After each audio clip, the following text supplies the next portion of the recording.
Bonjour à tous et bienvenue dans Se Sentir Bien, le podcast qui est là pour vous aider à devenir votre propre coach. Je suis Esther Taïfé, coach certifiée, et dans ce 152e épisode déjà, on va parler de demander, de formuler une demande, d'accepter de faire une demande. Ça m'a fait sourire parce qu'en fait, quand j'ai préparé ce podcast, j'ai regardé un petit peu, j'ai fait un peu le point sur tous les sujets que j'avais traités, ceux que j'avais sur ma liste de sujets que j'avais envie de traiter, et celui-ci n'était ni sur ma liste, ni dans les sujets traités. Et ça m'a fait sourire parce que je me suis dit, c'est bizarre que ce sujet, je l'ai jamais proposé, alors que c'est quelque chose de tellement récurrent dans le coaching que je propose auprès de mes coachés. Il y a très souvent, pour pas dire tout le temps, cette problématique qui arrive dans le parcours d'une coachée avec moi, il y a toujours cette question de formuler une demande. Et pourquoi il y a toujours cette question ? Parce que pour beaucoup d'entre vous, si vous me suivez, c'est parce que vous vous reconnaissez au moins en partie dans qui je suis, dans ce que j'incarne et dans ce que je vous propose ici. On fait tous ça, hein. C'est pas qu'on a un problème, mais on aime bien s'écouter soi-même. Donc du coup, c'est hyper intéressant pour nous d'écouter quelqu'un où on se retrouve dedans, qui nous inspire ou qui ressemble à nous dans le passé ou à nous dans le futur qu'on a envie de créer, au moins dans une certaine mesure. Et donc, il y a une bonne partie d'entre vous qui m'écoutez, qui êtes aussi dans cette personnalité un peu de personnes qui arrivent en conquérante, féministe, qui se laisse pas abattre, qui met des actions en place, ou en tout cas qui a cette image elle-même, même si parfois c'est pas toujours évident, il y a procrastination, il y a tout ça qui nous rattrape, mais qui en tout cas est dans une démarche d'aller de l'avant, d'être dans la badass woman, la badass attitude, le no bullshit, le je me raconte pas d'histoire et j'y vais et j'enchaîne et voilà. Et j'avance, et dans cette identité-là, ça c'est pas très raccord avec le fait de demander de l'aide. Ou même de demander tout court. Et souvent, en fait, on se pose pas pour juste savoir de quoi on a besoin, en fait. Qu'est-ce qu'on aimerait vivre, en fait. Et même se demander, alors ça va...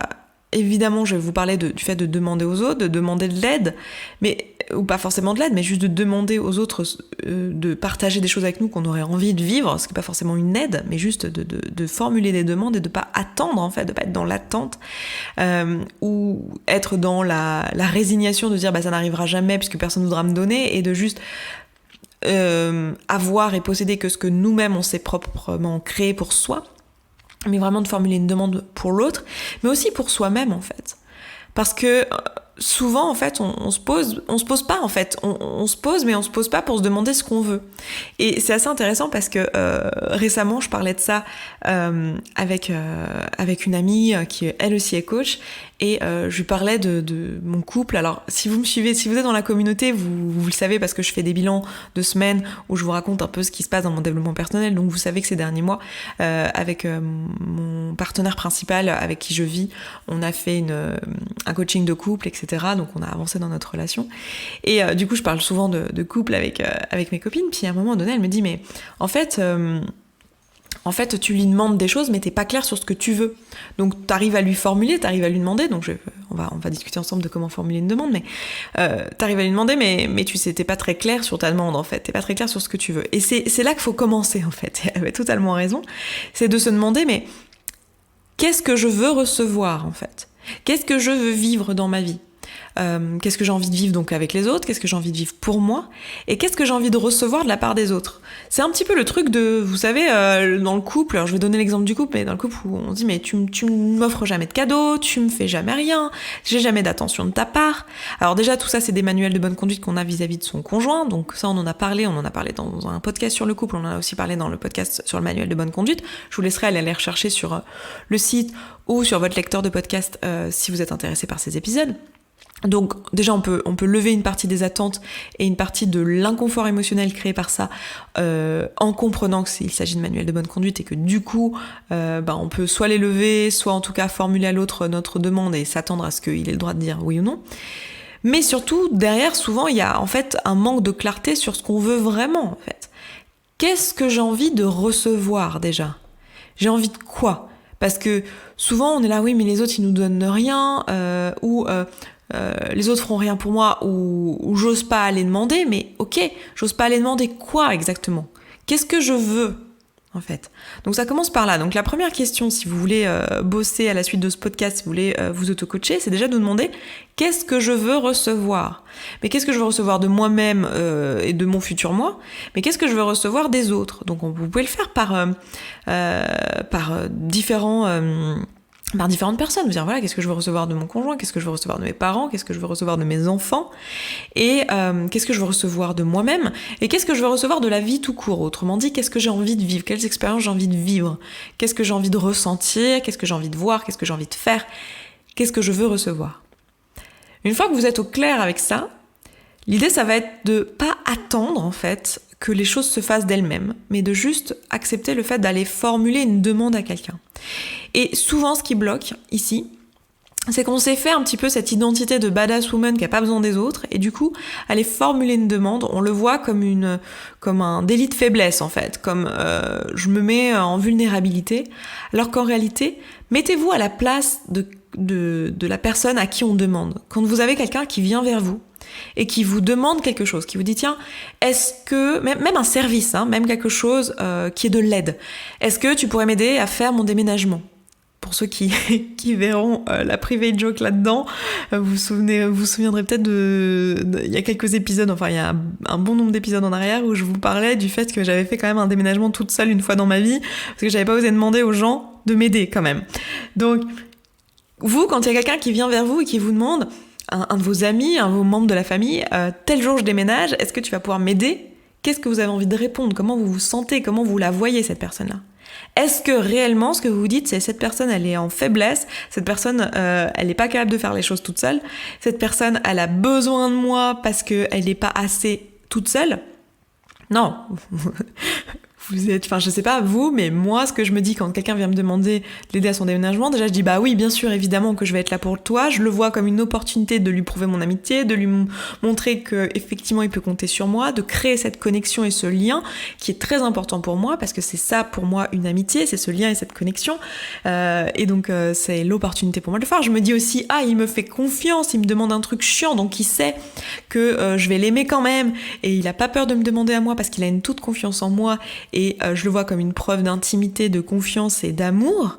Qu'est-ce que je vais me dire d'autre ? Je vais me dire que je suis contente de pouvoir aider parce que ça me permet aussi peut-être, moi je le pense comme ça, mais je me dis voilà, peut-être qu'une autre fois c'est lui qui m'a aidée et je suis contente de pouvoir rendre la balle et ça me fait plaisir, je me sens connectée. Et puis je le vois comme une opportunité aussi de me marrer, de me dire ça va être génial le déménagement, on va s'en souvenir, c'est un moment de vie, je suis contente de partager ce moment de vie avec lui ou avec elle, de me dire voilà, je vais faire partie de cette expérience.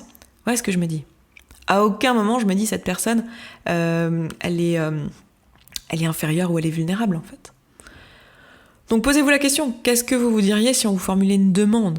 Et je vais même aller plus loin, par exemple, là je vous donne un exemple où vous dites oui, mais pour les déménagements, on a socialement tous appris que c'est normal de s'aider dans une famille, etc. Donc on a construit une norme autour de ça, il y a un manuel de bonne conduite déjà acquis pour tout le monde que les amis doivent aider au déménagement.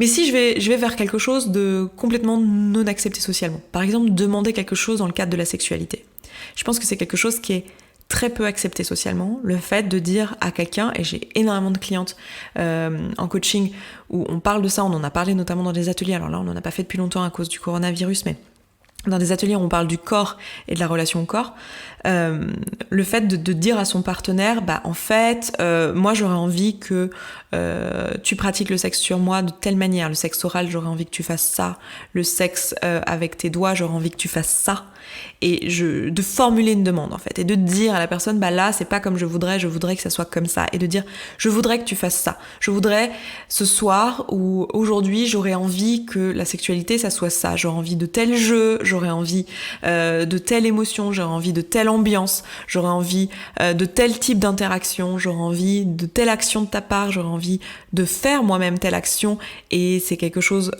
qui est quelque chose que j'ose pas demander en fait. Posez-vous la question. Pareil, si vous êtes au clair, déjà, soyez au clair sur ce que vous auriez envie de vivre dans la sexualité, typiquement. De vous dire, voilà, qu'est-ce que j'aurais envie de demander à mon partenaire. Imaginez-vous, votre partenaire vous fait une demande et vous dit, voilà, moi j'aimerais vivre ça avec toi, j'aimerais ressentir ça avec toi, j'aimerais que tu fasses telle chose que tu fais déjà de telle manière, ou j'aimerais qu'on expérimente ou que tu aies envie de faire telle chose qu'on n'a jamais faite. Si vous parlez de tout ça dans une conversation, évidemment que c'est bien fait, que c'est dans un contexte, que c'est pas... on pourrait parler de la sexualité à un autre moment, ça pourrait être l'objet d'un autre podcast, mais dans un contexte où en fait on n'est pas dans le feu de l'action et on est dans une situation où on se sent en sécurité émotionnelle à ce moment-là. Si cette personne vous dit ça, sachant que c'est votre partenaire, c'est une personne dont vous êtes proche, que vous aimez potentiellement, qu'est-ce que vous diriez en fait ? Est-ce que votre pensée ce serait que cette personne n'a pas le droit de demander ? Ou est-ce que vous vous diriez que ça vous permet de mieux connaître cette personne, de mieux savoir ce qui lui ferait plaisir, que c'est une opportunité pour vous d'être plus proche d'elle en fait ? Est-ce que vous auriez pas plutôt envie de lui dire merci de demander parce que vous n'avez pas envie de lui faire une fellation d'une manière pendant des heures et des heures et des années, d'une manière qui en fait lui plaît absolument pas, et que vous dans ce moment-là vous êtes dans une envie de donner en fait, vous êtes dans une envie de donner du plaisir à quelqu'un, et que si cette personne n'est pas en mesure de vous formuler comment le faire, et ben en fait ça vous enlève quelque chose. Est-ce que vous dans cette situation-là vous seriez pas dans la gratitude finalement que cette personne accepte de vous demander en fait et ose vous demander? Est-ce que vous le verriez pas comme une preuve, au contraire, de connexion, d'amour, de confiance, le fait que la personne vous demande, en fait, et vous formule une demande qui soit claire? Parce que moi, c'est le cas. Et je pense que c'est le cas de beaucoup de personnes, en réalité. Et on a cette croyance, finalement, que demander, c'est abusif. Que demander, c'est mal, et que c'est finalement forcer la personne à faire quelque chose qu'elle n'a pas envie de faire. Rendez-vous compte que la personne, déjà, elle a la responsabilité de ses actions. Là, quand on fait ça, en fait, on enlève la responsabilité à la personne en face de sa vie, en fait. On est en train de la materner, on est en train de la traiter comme un enfant, on est en train de la penser pas capable de gérer elle-même ses émotions, ses pensées, ses actions, alors que c'est le cas, en fait. Donc, quand vous formulez une demande, vous êtes en aucun cas en train d'imposer quoi que ce soit à la personne. La personne, c'est une demande, en fait. La personne a le droit de la refuser. Donc, ça veut dire aussi que vous devez être prêt à ce refus-là. Donc, souvent, c'est ça qui bloque, en fait. C'est qu'on a peur de demander parce qu'on a peur du refus. Donc, première chose, savoir que demander, en fait, ce n'est pas imposer quoi que ce soit à l'autre. L'autre a le droit de refuser. L'autre est un humain, un adulte. Il est capable de dire non. Et si vous avez envie d'être particulièrement bienveillant et de communiquer particulièrement de façon qui permettent particulièrement à la personne de proposer son nom, si jamais elle veut vous refuser cette demande, eh bien ça va être peut-être de vous-même vous poser la question comment je vais la formuler en fait, et de préparer votre formulation en amont. Et c'est là que ça s'apprend finalement de formuler une demande, mais de se dire voilà, connaissant cette personne, connaissant la situation, connaissant peut-être les injonctions de la société vis-à-vis de cette situation, je pourrais m'attendre à ce qu'elle se sente obligée, par exemple, de m'aider à mon déménagement parce que socialement, on a appris que c'était dans le manuel de bonne conduite de tout le monde que d'aider à un déménagement. Ou peut-être que elle aura du mal à me dire non pour une fellation, par exemple, parce que socialement, il y a une injonction à vouloir donner du plaisir à son partenaire, par exemple, et que si on veut pas le faire, on est égoïste.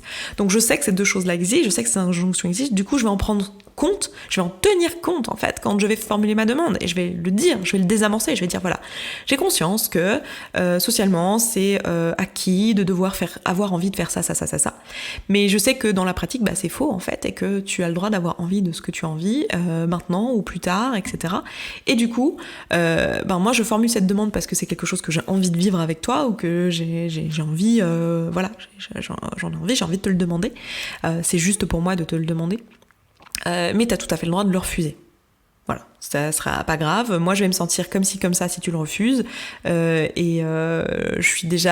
serai même en gratitude si tu me dis non, parce que ça me donnerait l'opportunité de mieux te connaître et de mieux savoir qui tu es, et d'avoir la certitude que t'es entier, et que tu t'écoutes, et que t'es une personne qui connaît ses limites, et moi, je valorise ça.